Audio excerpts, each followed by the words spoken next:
All right. Got that quiz.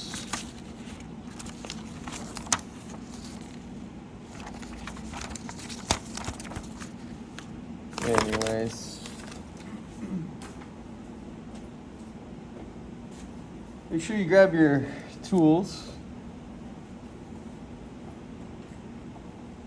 So you need a compass, straight edge, and you need 1 and 2. And we're gonna get started on Unit 1, Lesson 5, which I think is on page 33. Sure is. So page 33, and then we'll get started. So go grab your compass and straight edge, and I'll be right back.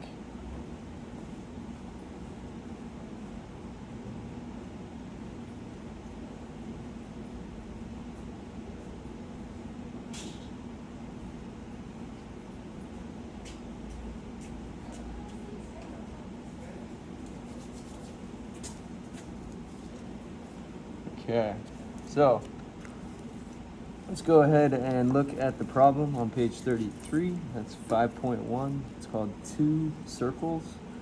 I think it's pretty obvious which 2 circles they're talking about. The bullet point above it says, let's use tools to solve some construction challenges. And lesson 5 is all about, you'll see up here, perpendicular lines and angle bisectors. So we're going to learn about perpendicular lines and angle bisectors and how to create those with a compass, a ruler, and you're going to see, like, just look around you, you can probably spot a pair of perpendicular lines, honestly, like within seconds. So just remember, geometry really is everywhere. Angle bisectors are a little bit harder to spot, but just think about 90-degree angles. If you split a 90-degree angle to a 45-degree angle, look around also. I see 2 right now in my classroom. So I just challenge you to kind of look out in the real world and look for things like this. But anyway, here we go. Points A and B, let me zoom in so we're all on the same page. So points A and B are each at the centers of circles of radius AB. That's a lot in one statement. So let me go grab my favorite pen and then we'll dissect these questions.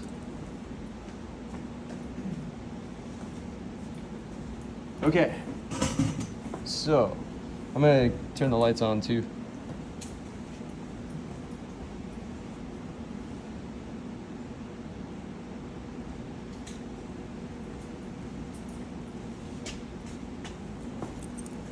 Yesterday was first music club meeting, pretty psyched on it. But anyway, points A and B, each at the centers of their circles, and the radius for both is AB. What does that mean? Well, it means both these circles are the same size because they have the same radius. And it also means that any radius for the circle with center B will also have the same length as any radius for the circle with center A. So again, any radius for B will be the same as any radius for A, because both circles share the same radius. And here's how you know. You could just set these to these 2 points, and you'll see that circle with center B right here, I'm just going to go over it in red, and the circle with center A are the same size, and I didn't even change the compass. Why? Because you just set them, you set one point to one and the pencil to the other, build the circles, and anyway, long story short, you know that any radius will be the same length. So, get this out here. Alrighty, so first question, compare. So we got to compare. There's usually, in a comparison, there's one, and then there's the second thing. So you got to compare 2 things. And specifically, we're going to compare the distance from E to A, and the distance from E to B. Now remember what I said, any radius for either circle will have the same length. So here's the first side, essentially, or radius, and here's the second. Now one of them's the radius for circle center A, and one is the radius for circle center B. Therefore, this is the same length as this, and you know that because both circles share the same radius. Therefore, any radius for either circle will have the same length. So now you have to practice explaining that, and that's where the pen comes in. This is my favorite pen. I love these pens. They're so good for drawing. But anyway, Uniball Signo Black, metal tip point. And every chance that you do a lesson in geometry, I want you to work on your handwriting, because your handwriting is so important. You gotta write cleanly, and that way I know what you're trying to tell me and communicate to me in writing. So you really do have to work on your handwriting. If I can't read what you're writing, like, it's gonna be tough for me to know or to understand your explanations. So here we go. EA equals EB because.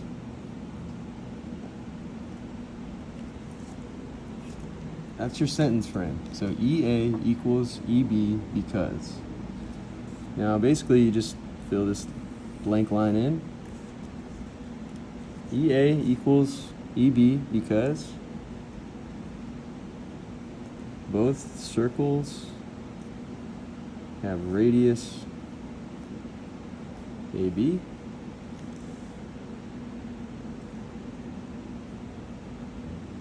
Therefore,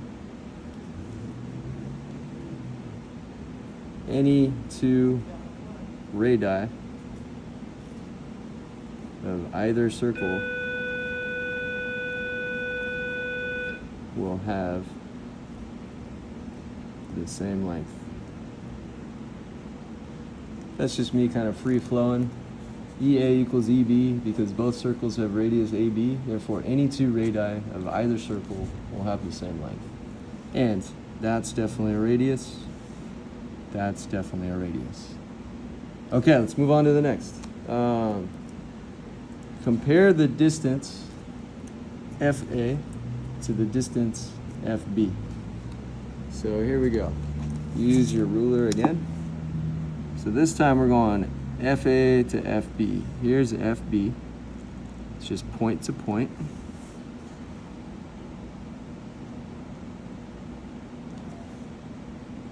If they ever say the distance FA and the distance FB, like, you know it's from point to point. Now, that is a radius for circle center B. That is a radius for circle center A. And because both circles have radius AB, any two radii, that's the plural of radius, of either circle will have the same length. We just proved that. So there's that and that. Now you have to explain again. Big part of geometry. So here we go. FA equals FB because ... There's your line. I'm just going to copy. Both circles have radius AB. Should have put a comma there. Therefore, any two radii of either circle will have the same length. Same answer. Same exact question. All right. Next up, number 3. draw line EF. Okay, timeout, pause, let's just do it. Draw line EF. They didn't say line segment, so I'm going to draw the line.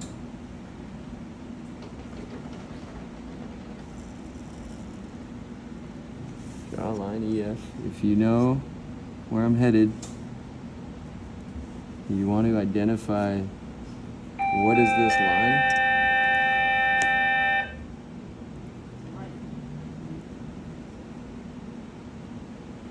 Your hint for the name of this line is peanut. Oh, 1 minute 45 seconds.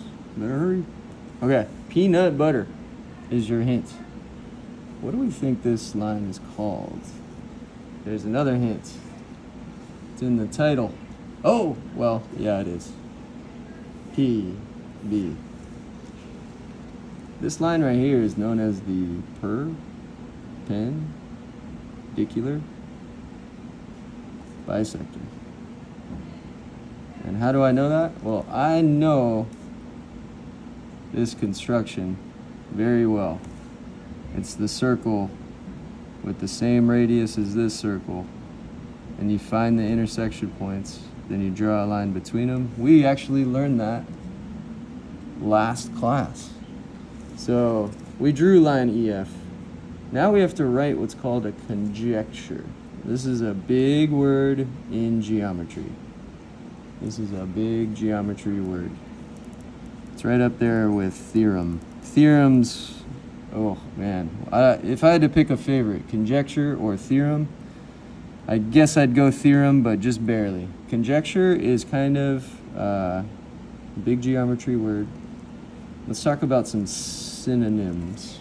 Not cinnamon. Synonym to the word conjecture. Think of the science classroom.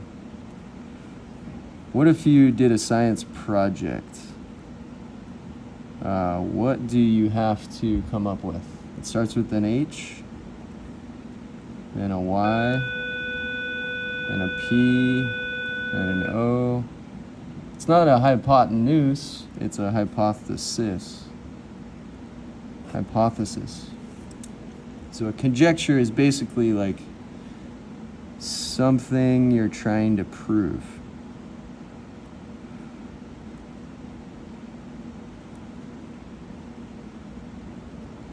So, going back to what I said verbally, this line EF, my conjecture is that, I'm going to zoom out so we can see the whole page. My conjecture is line EF is the perpendicular, geez, where's my spelling today? Perpendicular bisector of AB. That's it. That's my guess. Now, how do you prove it? Well, this is the construction for a perpendicular bisector. I know it for sure. In fact, let's do it real quick. Just for fun. I'll show you the perpendicular bisector. You're gonna see, let me do it so it's visible. All right, let's see if this works. You just go like this. There's my center right there. Watch, we're gonna label this A. We'll go B right here. Don't even change my compass. This is gonna go through A. Put it here.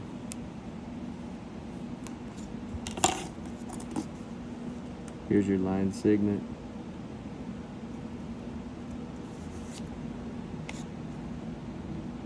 Here's your intersection points.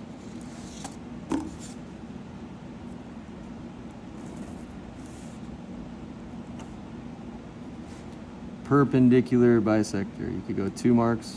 I'm cool with that. Just make sure it's the same. And then little square right there. That's this construction. All right, nice work. That's the first problem. Okay, next up, number 2. Let's zoom in. I got some room to zoom. Okay, 5.2, make it right. Make it right. This is a huge thing. So, imagine you have the Golden Gate Bridge, which we definitely do. I should have done this in red. What was I thinking? But imagine you have the okay, sounds good. I'm filming, by the way, so you're live. Okay, come back at 9. Okay, so imagine you got the Golden Gate Bridge.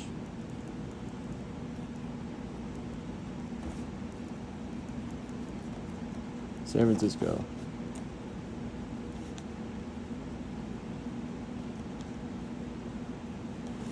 California. Y'all know the Golden Gate Bridge? This is a perpendicular line to the actual bridge, the support beam. You got to make sure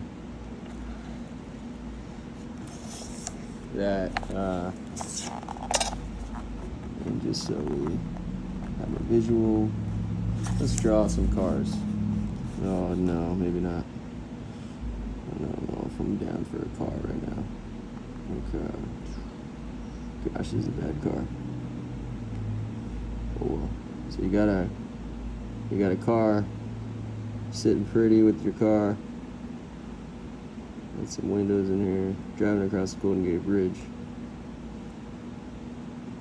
Okay, I guess it's a bus today. Anyway, you know that these support beams are going to be like, they're all going to be equal distance, so you know this has to be like perfect, like perfectly symmetrical with this. So here's an example of where you might use something like this. So say you had a point A and a point B, and say they had to be like 1,000 yards, 10 football fields apart. And you have to build, this is the first one, you have to build number 2 right here in order for the bridge to continue operating. So say you needed to build another support 1,000 yards away that goes through this point. That would be one use of this problem that we're gonna do. So let's take a look at it. So here is a line, L. There's L. I always like to retrace them just so I know what they're talking about. With a point labeled C, there's C. Plus you get really good at tracing, and specifically C is on the line. So they want us to use a straight edge and compass to construct, build another line perpendicular to L. So you know there's going to be a line that's vertical because this is horizontal, but it has to go through point C. So eventually our line is going to be like right here. I'm going to draw it real light just so I can barely see it. But this would be 0 credit. You can't just go, oh, that's perpendicular, and we're done. The other thing you can't do is you can't just use a protractor and measure on this problem. There is something called a protractor postulate, which we'll talk about later. But for now, just drawing the line by measuring a 90-degree angle through C is not okay. You have to use a compass also, because that's what they told you to do. If they would have just said, use a straight edge to construct the line perpendicular to L that goes through C, then okay, fine. You can make an argument that you could just use a protractor and do it. But they told us a compass. So I'm going to show you how to do a perpendicular line through C using a compass. It's kind of cool, actually. This is one of the reasons I love geometry. You just can go super slow. So the first step is just point on C, pencil about that far away. Like the smaller you do it, the more room you'll have. So I'm probably gonna go a little bit smaller just because. Also, I don't want to cut off my writing. So just draw a circle, center C, and about this size. I'm not gonna even say what the radius is. I don't want you to worry too much about that. Okay, now the next step is you have to identify these points.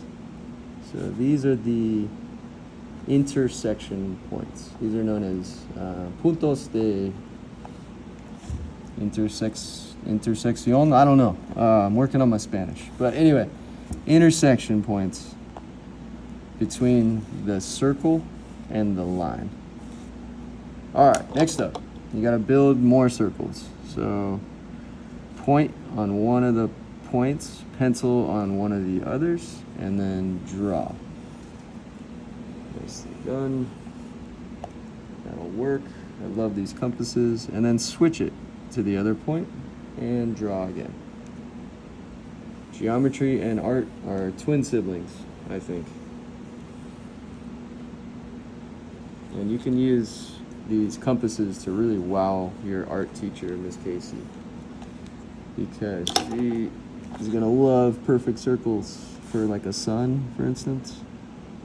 Now, there is some human error when using a compass, so I've got a tip for you. Draw your points really big, because there's a lot of human error here with compasses. You want to be as precise as you can, but you will see this line's going right through that one I drew earlier, and they want a line, so we got to do the arrows, not a line segment. But you should see, if you do it correctly, this point lines up with this point, and then C is right in between. So this is known as a construction. And what is the construction? It's a perpendicular line through a point on the line.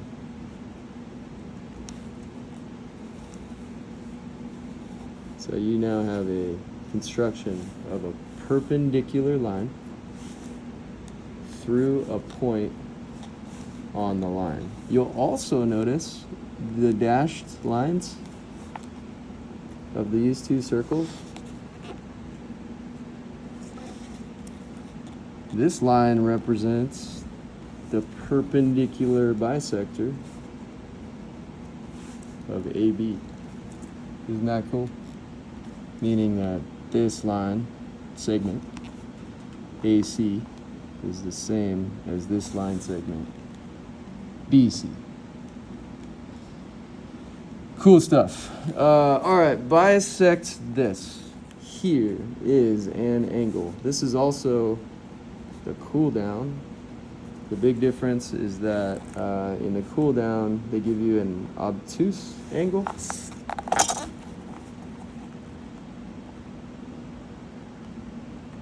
So the cool down, they give you an obtuse angle.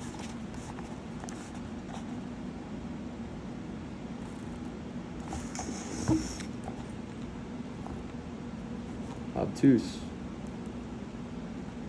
means greater than 90 degrees.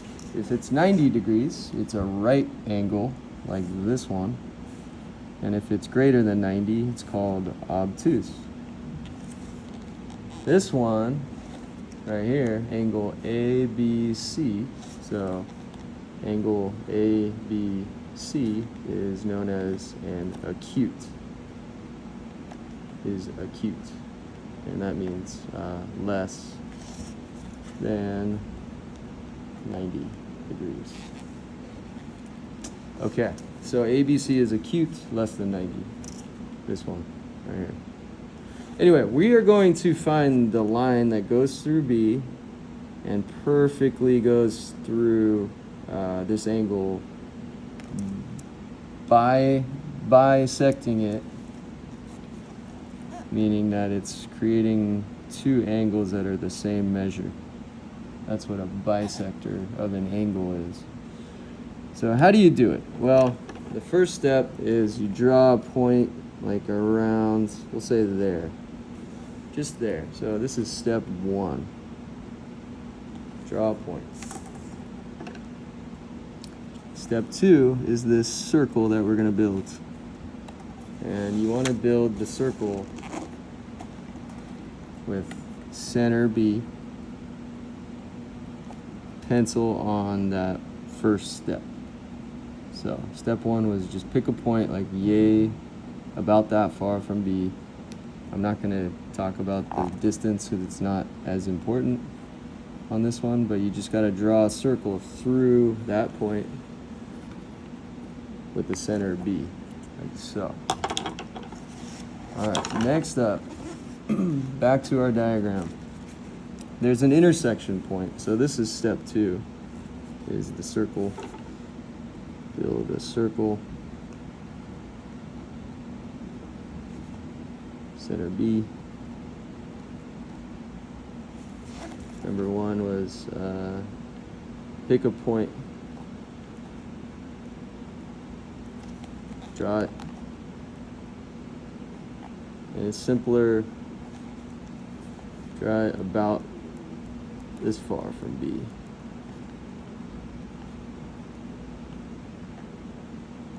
So step 1, pick a point, draw it, it's about this far from B. Step 2, build a circle, center B, pencil on it, first step point. Okay, now, there's another intersection point, so that's 3. So step 3 is mark the intersection point.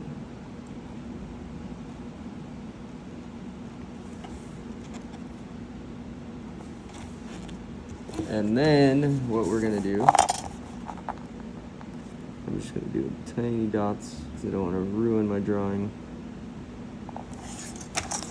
But next up we're going to do step 4, the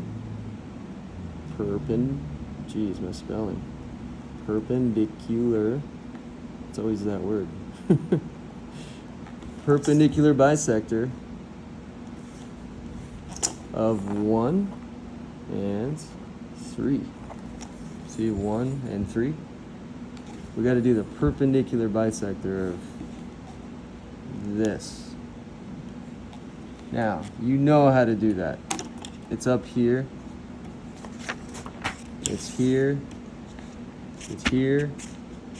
It's back to lesson 4. Let's see how far we go back. Where is it? Where is it? Where is it? Oh, nope, that's not it. Maybe it's lesson 3. There it is. Boom. Perpendicular bisector. You can spot them. Easy. It's the cross with the circles and the line segment. We built it here on page 21. Here, I'll do it real quick. Might as well.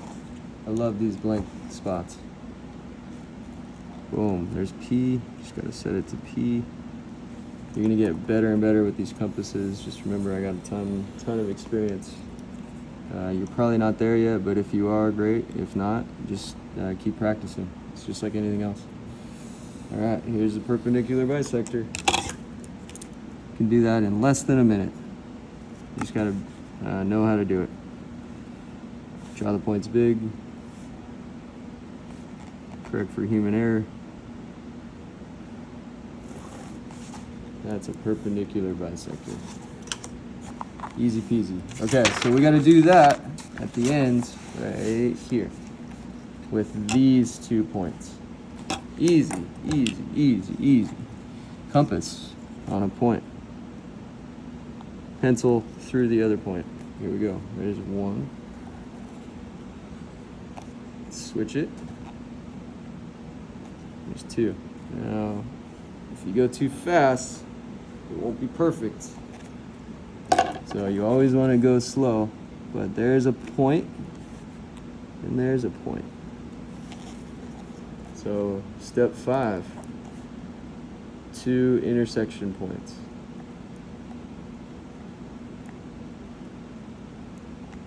We'll call that 5 and 5. So we're just going to draw a line. Last step. Connect B and the 5s. Step 5 is here. Now we just got to draw a line.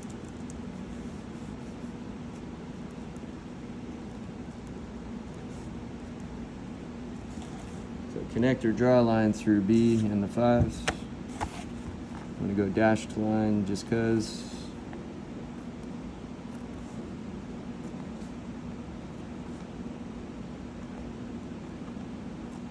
Draw some arrows. That is going to create 2 equal angles. I'm going to show you how to measure them with the protractor.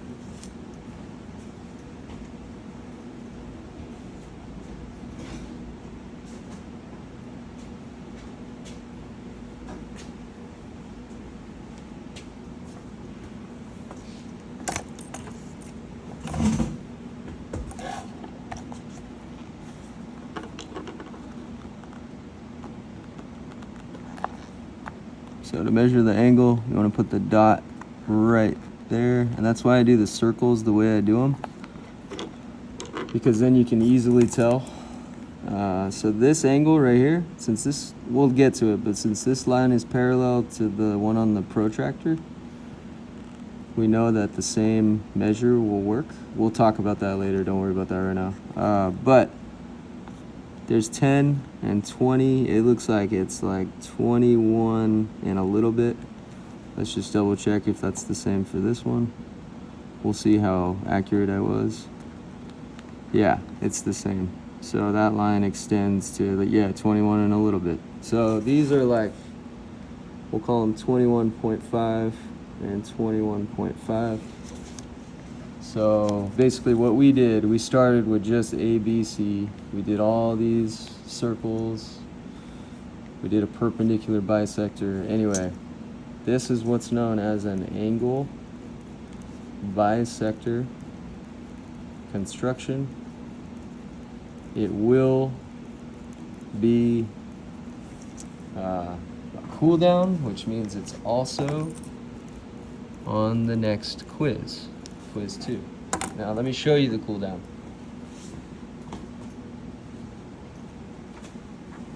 This is the cool down. Let's just do it again. Might as well. I think maybe I will start doing that. Alright, so first thing, you gotta bisect this angle. So pick a point. Let's call it D. Just one more time. Repetition is the mother of learning. If you do something over and over and over, it starts to sink in via your powerful brain with something called muscle memory. So if you really want to get good at something, just do it over and over and over and over. Like, it's easy peasy. E, that's the next step. We'll go in order of letters. Okay, so E, pencil point. On D, builds. We got this, no problem. It's hard, but it's okay. Geometry's hard, but it's gonna be okay. Okay, there's that. Now we gotta go to D.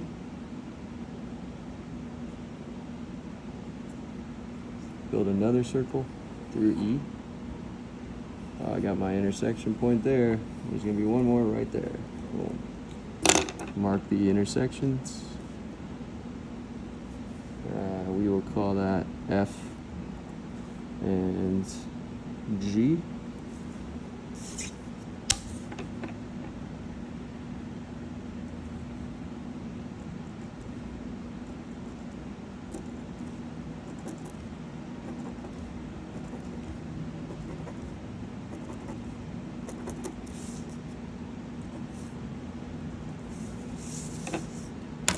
see how I did.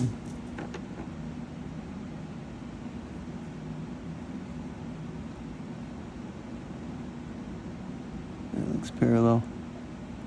Maybe a tiny bit off.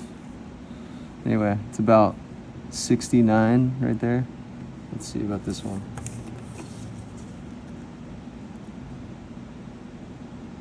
Gotta make sure that's parallel. Yeah. Wait, what did I do wrong? Yeah, I was off by a tiny bit. But these are both about 70 degrees. Human error. Draw big dots. No one will even notice. Anyway, that's an angle bisector construction. That's how you do the cool down, which is part of your homework. So hopefully I helped you out there. Work hard, help others, keep at it, go slow. What else could I tell you? Go outside, live your life. All right, see you. That was a long one.